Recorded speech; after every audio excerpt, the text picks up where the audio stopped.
Wonder Eyes Greg.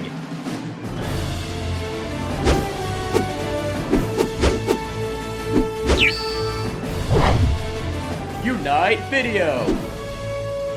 No, Unite Video. Unite, I don't need Unite Sword. No, not Unite Gun. Not, look, just do the friggin'... Alright, this works.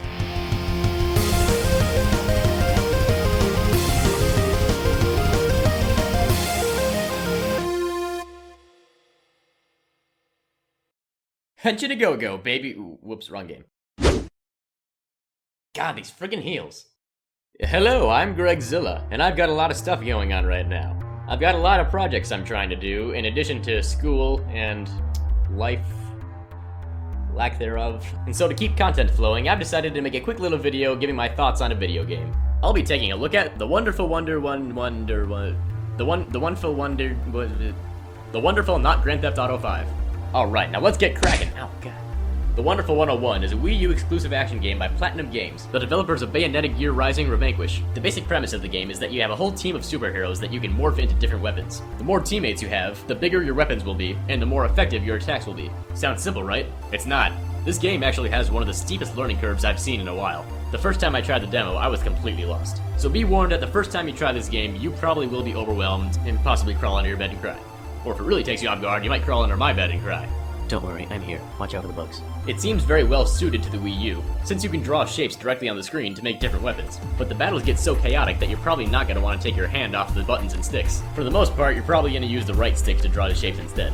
Sorry, Wii U gimmick. The battle system is really fun. It's incredibly satisfying to link together different combos using the various weapons. And like Bayonetta and Metal Gear Rising, even the defensive moves are a whole lot of fun. This company really knows how to make it satisfying to both hit your enemies and avoid them. But as fun as the combat is, it gets way too crazy sometimes.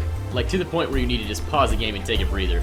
It is just non-stop action coming at you at all times, and there's so much stuff happening on screen that it's very easy to lose what's going on. And I love a challenge, but one of the game's biggest flaws is that there's a lot of moments where there is no possible way you could ever see what the enemies are throwing at you. Like you'll be fighting a bunch of alien foot soldiers, and somewhere far away off screen a tank will shoot a giant projectile at you and obliterate your team because there was no way you could have seen it coming.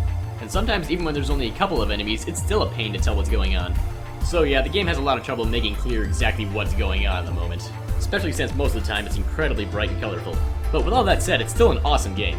There are some really awesome set pieces and boss battles, and the finale is, oh goodness. The finale is one of the flat-out best finales I've ever seen in any game ever.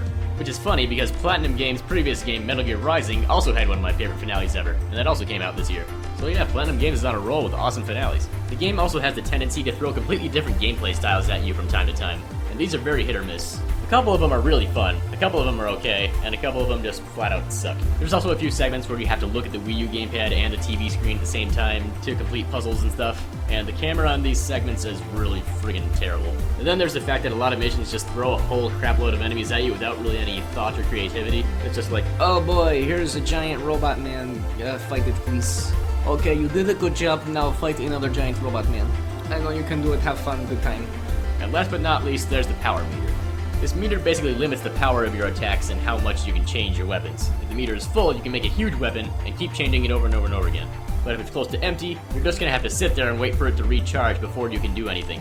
And to be frank, this game would have been so much better if they just got rid of it. It is so frustrating to get into the awesome flow of battle and then have to stop because you don't have any power left. There's a mission mode where the meter never runs out, and it makes the experience a lot better. But there's only a few missions and there are just more enemies to fight. Alright, I didn't cover everything, and I know I've been complaining most of the time, but despite that, it's still an awesome game. When the combat is fun, it's really fun. It's got a very silly, tongue-in-cheek superhero story, much more fun than previous stories by the company. It's got a great art style, some pretty good music, and despite its many frustrations, it's still a hell of a lot of fun, just like I would expect from Platinum. So if you like crazy action games and you have a Wii U, then it definitely deserves a spot in your collection, right next to greats like Pikmin 3 and... Thanks for watching.